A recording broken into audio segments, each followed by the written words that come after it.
Hey, it's Ops here with another mercenary build, this time a twist on a old classic, Nature.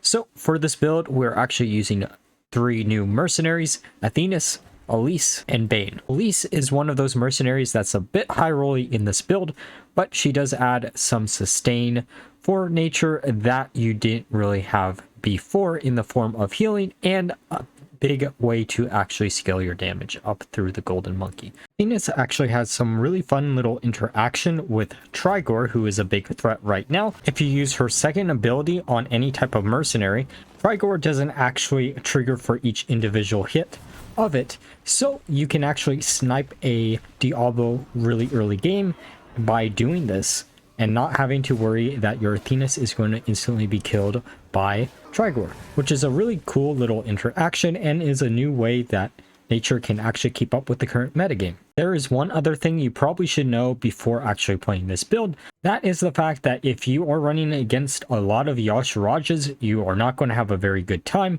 But if you do know that you are more likely to actually run into Yashiraj, swap out Elise for Bru'kan in the starting up lineup and you'll have a much better time.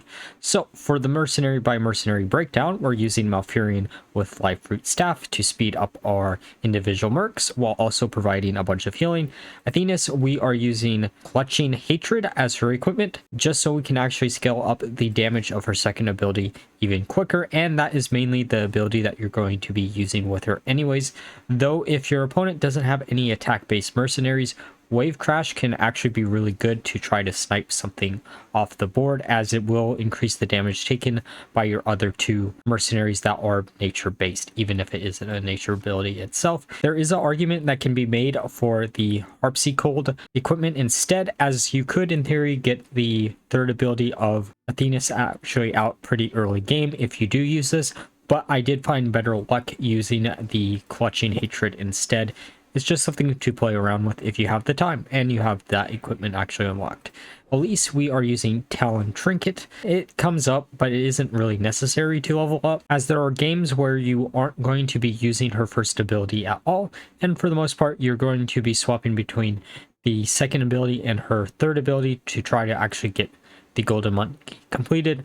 Though, again, there are games where the first ability can be used as a way to increase the amount of damage that you are actually outputting each individual turn. It really just depends on what your opponent actually has. If they have mainly casters, you're probably going to be wanting to use this more than some of the other abilities. Bru'kan, we are using Lightning Rod as his equipment, and we basically are swapping between Lightning Bolt and Chain Lightning for his 2 abilities. Baine is our 5th mercenary, and we're using Chieftain's Feather as his equipment to increase the healing of his chain heal, and we're mainly using him as a combo with Tyrande and his Earth Mother's Fury, which will allow you to just snipe a Sinestra or any other similar really hard to get rid of fighter mercenary in one turn. And finally, we have Tyrande, who we're using Ban of the Wilds as her equipment to make it where you can actually duplicate anything, and there are cases where you even want to duplicate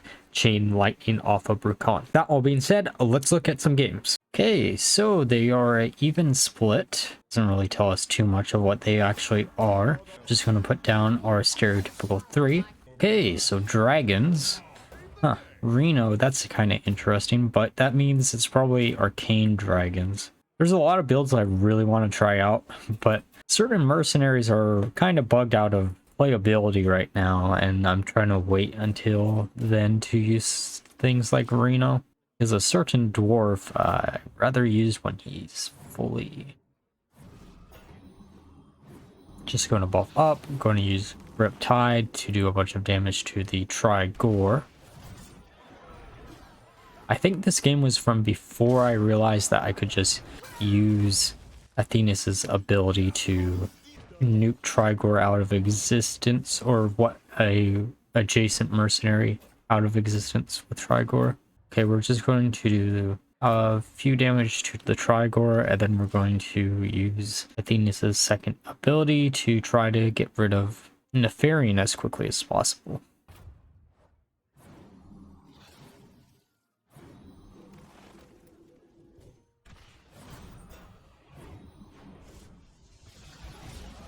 Okay, so we get rid of the Nefarian here. The Reno doesn't really do much if he's just left by his lonesome self, so I'm not too worried about that. I do want to revisit Arcane in the future, but again, needed a little bit more testing, and this is what I got. Maybe next week. Okay, they're using Baine. Well, we can hard focus down the Long Shin. Probably the safest bet, just to get rid of him as quickly as humanly possible.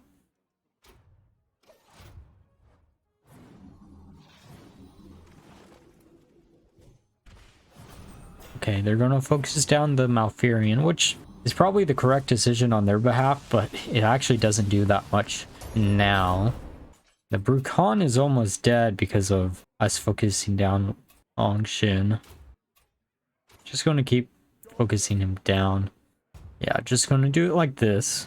Okay, they're going to focus down the Malfurion, which sadly gets rid of him. Luckily for us, that doesn't actually do anything to our Athissa, and we should just be able to win from here. Can use Riptide again to get rid of the Long Shin for good this time. We can use Earth Mother's Frenzy. Actually, we could not use the Riptide, get the Reno real low, and hope the Tyrande actually snipes one out of the two really low mercenaries out of existence. Okay, they're just going to get some more HP. Our Athissa is going to die. They're going to slow us down a little bit. We do hit the Long Shin. Okay, that's one hit. And then that's two. Then we'll be able to just win from here. That's a really cool animation though. And I think they're just going to give up here. Yeah. Okay, so we're just going to put it down Malfurion, Athissa, and Elise. Let's see what our opponent is actually cooking up for us. Okay, so it looks like they're humans. That isn't really that bad of news, especially because it does look like it's attack-based human, so we can use the Riptide to try to get rid of the variant as quickly as humanly possible, though it might have been better to actually try to get rid of Tyrion instead, just because that would have been a guaranteed kill, but I'd rather do it like this, just to be safe. Okay, they're going to put up Retaliate. We're going to use Riptide, Cenarian Ward, or Surge. They're going to use Penance. The Star Seeker is going to go into Anduin, and now we can basically just repeat the same turn. Actually, we'll buff up everything here too, because that is a nature ability, and it will actually heal all the other ones a little bit.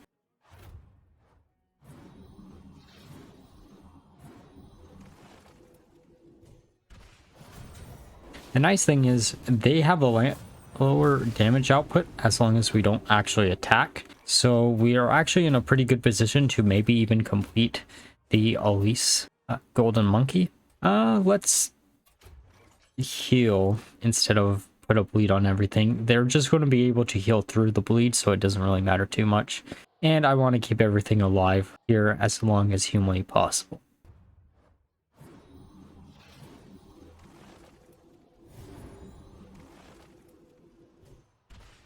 I'm gonna try to get the variant dead, but sadly I think he isn't going to die here.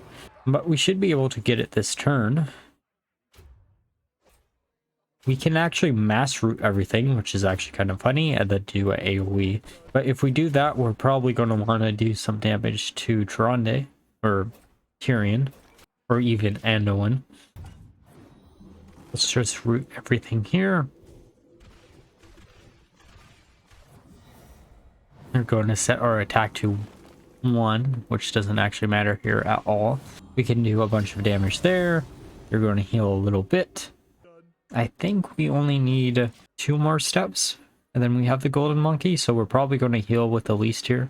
Okay, Rathian, that's interesting. Well, we're going to try to focus down the Rathian. Oh, we only have 1 step after we heal, so we're good. We'll be actually able to get the Golden Monkey out for once.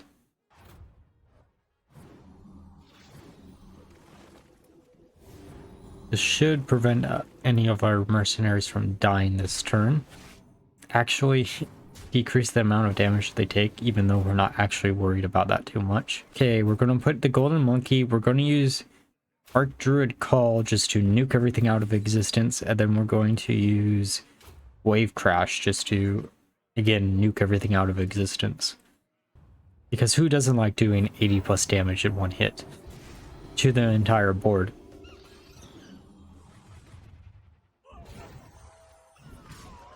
Alright, now that we have the Golden Monkey out, we sadly don't have the speed tie, or the speed decrease on anything active right now, but we should be able to just nuke whatever we target here.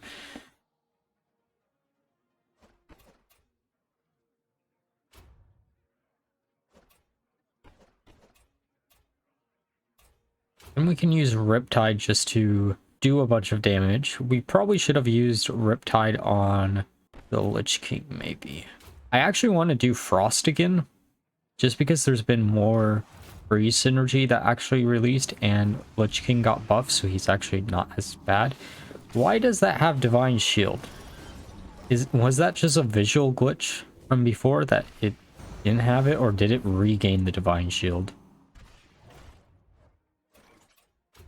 Or have I just not played Rathian long enough to know that he got buffed to always have a Divine Shield whenever he transforms? Because if that's the case, that's kind of frustrating. Sadly, we lost our Golden Monkey in one turn, but it is what it is. Maybe I got a little bit too greedy when I did the Archdruid's Call, but oh well. Well, we can just heal up a little bit more. We probably could have just killed the other mercenary besides Rathian, but oh well. Okay, so we can focus down Rathian and do that, and then I guess Bleed Trap, why not? We actually probably could have won this turn. Oh well. It is what it is.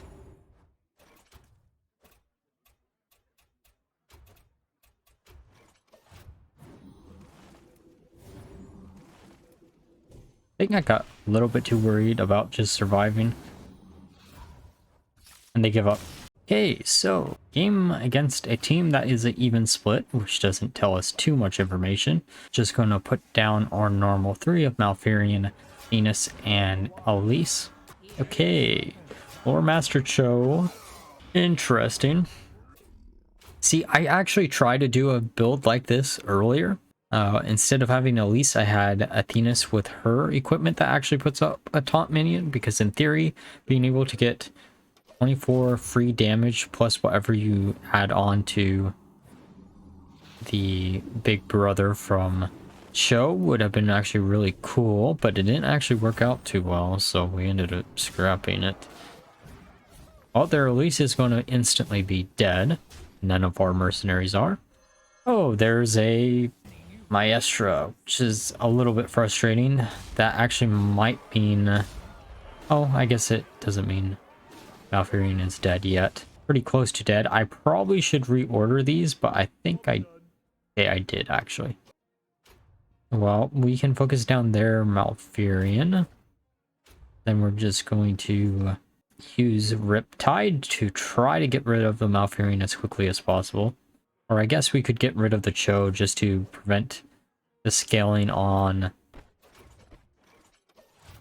the other two, but I guess we want it back to Malfurion. Probably the best decision, just because I don't want to deal with a bunch of healing for a long period of time at least.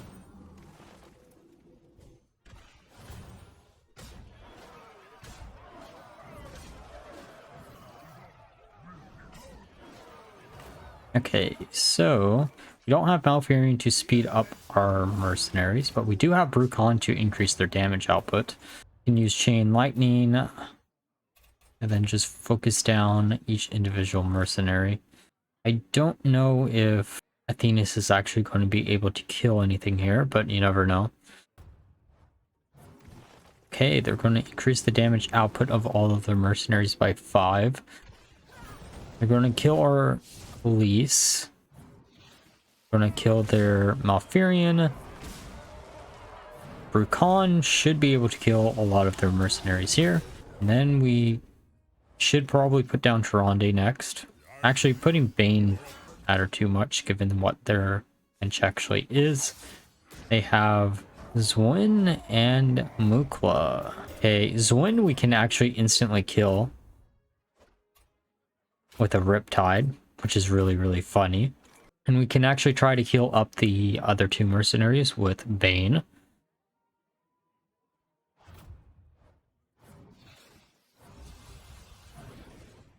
Okay, they're gonna buff up Big Brother a little bit. They're gonna take a bunch of damage on their Zwin before Zwin even gets to do anything, and they're going to give up. Okay, so they're mainly casters and protectors, which makes me think they are going to be Frost. And they are sadly Frost, but they aren't actually fully leveled up since they don't have Jaina's Ice Block, which is kind of interesting. Well, we're still going to focus down Trigore. Might have actually been a better decision to not focus down the Trigore and go for one of the other two, but...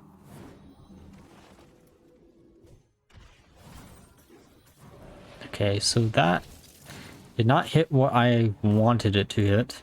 Okay, so that's going to be there. Going to probably use the Riptide again.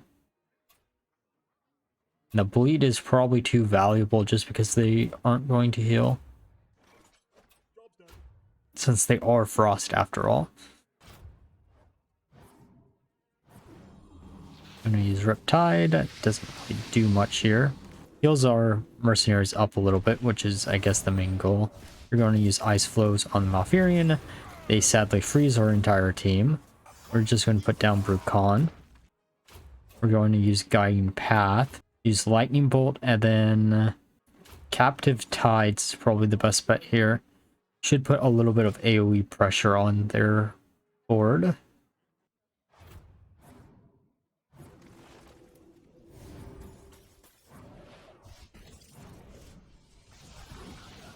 Here we go. Should be able to kill everything here next turn.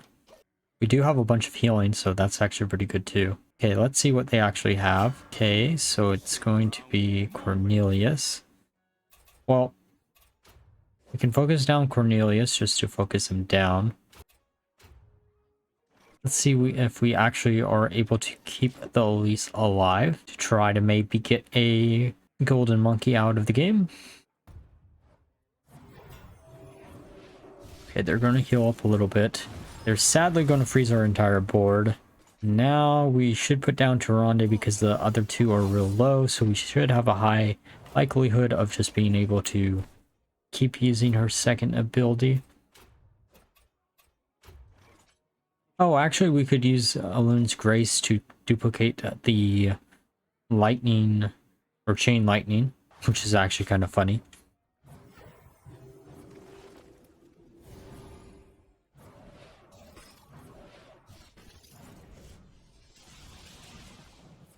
Okay, so this should be able to heal their entire board. Or not.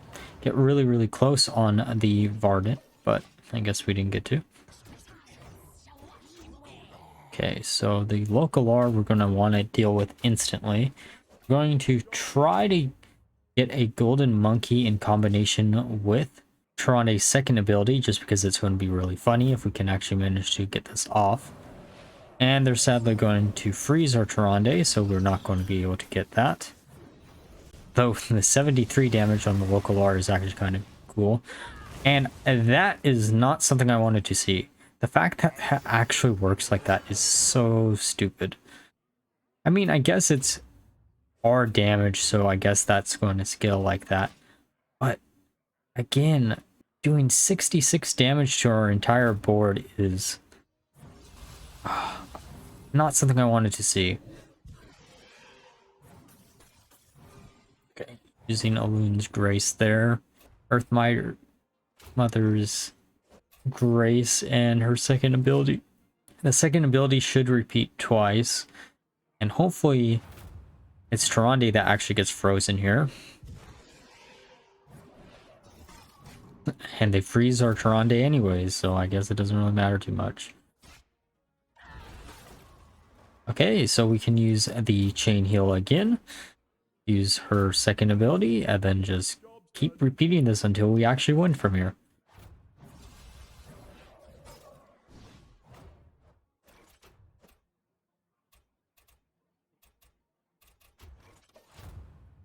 Then we just repeat this one last time, and we'll win here. Oh, I guess that didn't actually count. Oh, we win here no matter what. My bad from the turn before. This repeats twice, and we're good to go. Alright, now that we're through the games, let's discuss my final thoughts of the build overall. So, this build is alright. It isn't the best build in the world though, which is why I can't honestly recommend it. Though there are a lot of really cool things going for this build if you do have all the new mercenaries actually leveled up. And some of these mercenaries individually are actually incredibly strong, such as Athiss's second ability, which I think a lot of people are actually sleeping on since the recent buffs to it. And given the current meta game that actually is floating around, there are a lot of attack-based teams, which makes Athissa actually a really good counter for all of those. Though I don't know if this is the perfect home for her, it is a really good one for her overall. The combination of Baine and Tyrande is also a really good combo that a lot of people are starting to talk about, as the fact that you can actually just nuke any fighter out of existence between Tyrande's equipment and Baine's Earth Mother's Fury is just quite insane, and actually serves a way for nature to actually deal with things like Sinestra that it normally used to not actually have access to unless it scaled really quickly. Overall, this is a build I definitely cannot recommend. It is a lot of fun, but if we're just going by that, then I could basically recommend most builds that I actually put out on the channel. And like always, if you enjoyed the video, please leave a like, comment, and subscribe. Until next time, bye bye.